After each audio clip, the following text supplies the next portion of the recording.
Oh yeah. I was definitely intimidated by larger cities. Growing up, I automatically just thought that people from a larger city were just smarter than me, better than me, just a lot of insecurity there. A lot of insecurity. I guess I thought you had to be from somewhere to be somebody. Hey, my name's Cory Hepola. I'm a radio host, husband, father, and I was born and raised in Otter Tail County, Minnesota. Now, growing up, I was in such a hurry to leave that I never really got to know my home. What did I miss? What changed? I was gonna find out. I mean, you've grown up and lived in this area your entire life, huh? Oh, yep. Yeah. Yeah, so I haven't missed a winter yet. Yeah, talk about the Minnesota weather. That's how you break the ice with someone you just met in Otter Tail County. He's Ken Nyberg, husband, dad, artist? We'll start with the easy part. Quite a bit of the tools are this and this and this. I lay pieces and bang them around. So what's the easy part exactly? Hours and hours of physically banging metal into enormous sculptures. As far as this sculpture thing is concerned, I started it as a joke. Back in '83, there was a couple in Henning getting married, and I figured they should have a family tree. Hey guys, congratulations on your wedding. Here's something I made for you in my garage. I mean, it's not usually a gift you're keeping, right? Thanks, Ken, I guess. Except the couple loved it, and so did everyone else in Vining, this tiny town of less than 100 people. So Ken kept pounding. Pretty soon there was a giant foot with a big toe. Okay. An alien. That's fun. And an astronaut. Wait, why? There she's in the cupola of the space station. That's where they take the pictures from. Gosh. Ken's daughter, Karen, the 50th woman in space. She went on 2 missions, the first in 2008, then again in 2013. Spent a total of 180 days in space. And this picture above the refrigerator is a time exposure of the space station going over our house when she was there. And over here is a picture she took of this area from the space station. Wow. I don't know if you can recognize anything. Look at it a little bit, you probably That's can. gotta be Otter Tail, right? That's Otter Tail. Yeah. How'd Karen get all the way up there from Vining down here? This tiny little speck on the map. And she must have always been just like totally focused, huh? Pretty much, yep.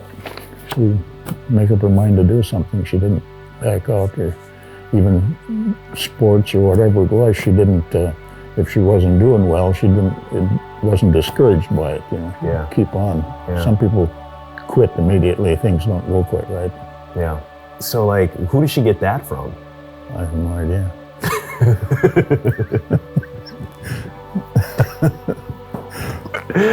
In a weird way, Vining and space are similar. They're both miles from the rest of civilization, surrounded by beauty and clouded in mystery. On Earth, in Vining, these enormous metal sculptures have confused people for years, with little meaning and reasoning behind them. So is this the dog? That's the dog. That's number 2. Yep. The hydrant came quite a bit later. Oh, so was his leg always up? Yeah, And then sure. you added the hydrant later? Yeah, she was up. That's why he was for the tree, see? All right, the dog story.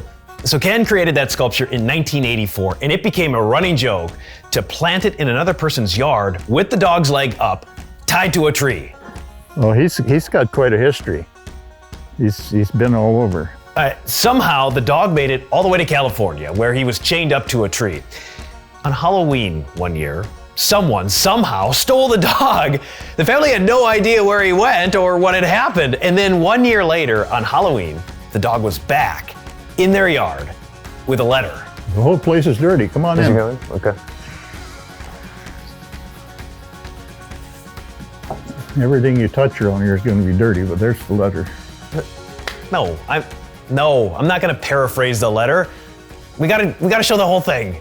To whom it may concern, I want to personally apologize for the taking of your fine pet exactly 1 year ago. As you can see, I fed him well and took very good care of him. I just felt that you treated him unjustly by never feeding him and leaving him chained to the tree 24 hours per day. I am returning him, assuming that this will serve as a lesson to you and anyone else planning that sort of torture. I named your dog Soup Bone, and we have broken many barriers in the past year, but I felt remorse and sorrow for your family. Once again, I am truly sorry for the inconvenience and hope I see him with his usual smile urinating on the tree. Sincerely, Soup Bone Sr. P.S. Your dog has become rather fond of a cold Budweiser every night. P.S.S. Happy Halloween. Isn't that crazy? And so they never knew who... No, they never did know, but it almost had to be some neighbor of theirs out there. Yeah. An unsolved heist, a gigantic metal foot with a metal swollen toe, a real-life astronaut, all starting from here, Vining. There's talent everywhere, all around us. It really doesn't matter where you're from. Doesn't matter a bit. It's just that a big city has a lot more people to choose from. That's why you notice them there. It doesn't. It really doesn't. Although I think that understanding who you are, where you're from, what you're passionate about, it really allows you to walk in confidence. Are you still insecure? Am I still insecure? Well, sure. I mean, yeah, aren't we all at least a little?